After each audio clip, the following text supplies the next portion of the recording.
So in this video, I'm going to teach you guys about Nagpra, which is also known as Native American Graves Protection and Repatriation Act.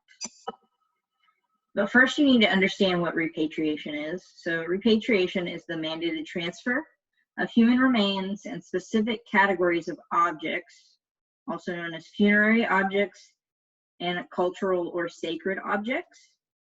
They return those to the contemporary descendants of the cultures from which the material was originally removed.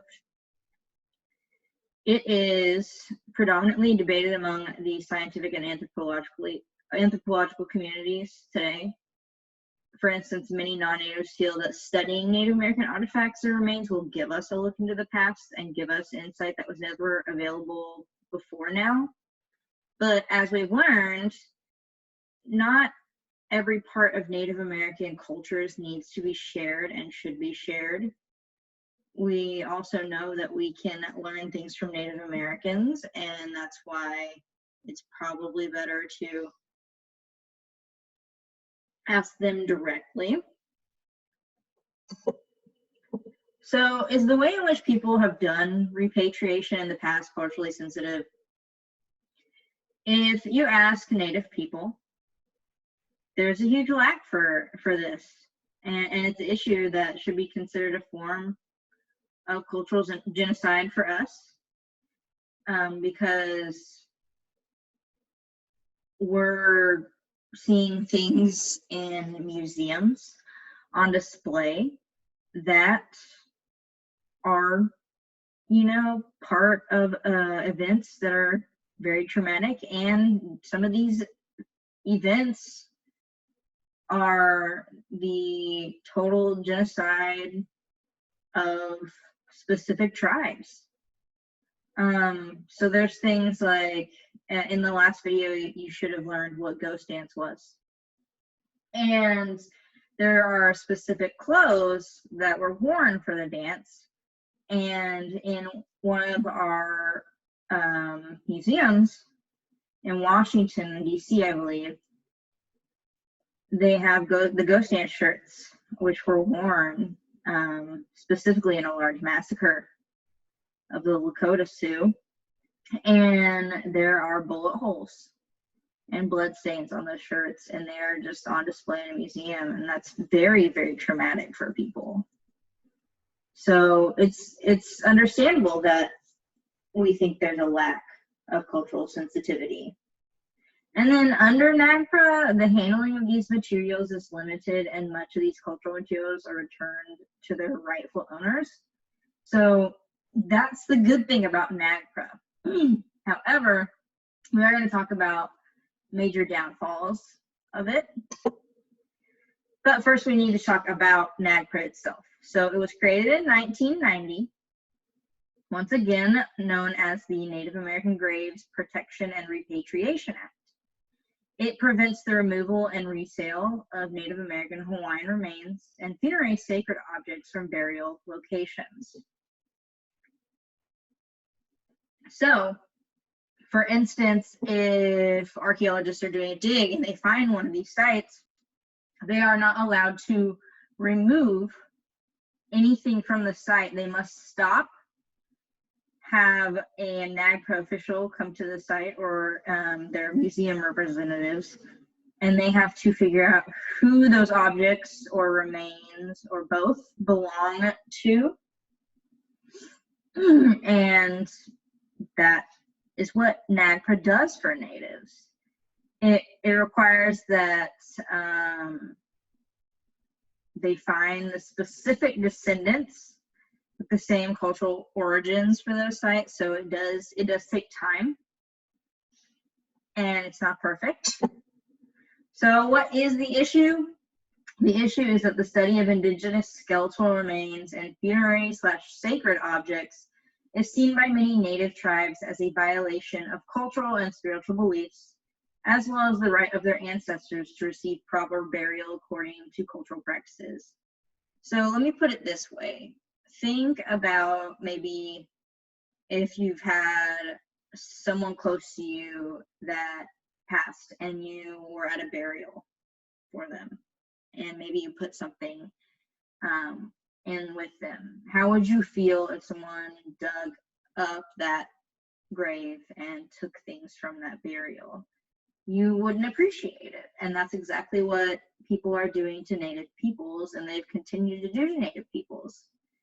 So rather than resting peacefully at their final resting places, the remains and objects end up untouched in museums and educational institutions, and a lot of these things just, they're in the dark. It's like they don't exist, and they could have just been left where they were found. So what are some of the downfalls that are perceived with Nagpra? Well, it fails to protect Native American remains and objects of non-federally recognized tribes and those found on private property or in non-federally funded museums. So what we're saying here, tribes that are not recognized by the federal government, there are many tribes recognized by state governments or not recognized whatsoever, but only the ones that are federally recognized are protected under Nagpra. In addition to this, if remains are found on private property or in museums that aren't funded by the government, they can't do anything about it, which is a major problem because there's a lot of people, especially in Oklahoma, I mean, Gilcrease, there are a lot of very, very wealthy people that would buy and trade these kinds of things, and it's very odd if you think about it. It's kind of like the Purge in a sense where there's the higher class that are like bidding to kill people. Like, that's really weird. Or bidding for people, yeah, that's weird. So there's no uniform way in which to implement Nagpra, so it's different from state to state. But I will say most states followed the same specific Nagpra. However, California allows for the use of oral stories as a means of identification, and a lot of other states do not agree with that because they don't agree with Native ways of knowing and being. What we have today is, oh, let me go back real quick. It's also not uniform in the sense that, you know, since we have different states, there are different officials in each state, and they don't all agree on the same platform or the same means of identifying. So, of course, it's going to be different. But the Nagpra we have today, I will say, is a good base for what could be. But it doesn't really protect cultural materials,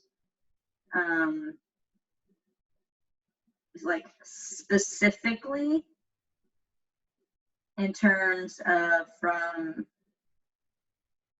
you know, being touched and dealt with. So like, for instance, does anyone remember seeing the video, I think it was last summer, of a woman at a powwow taking someone's regalia and wearing it and dancing in it?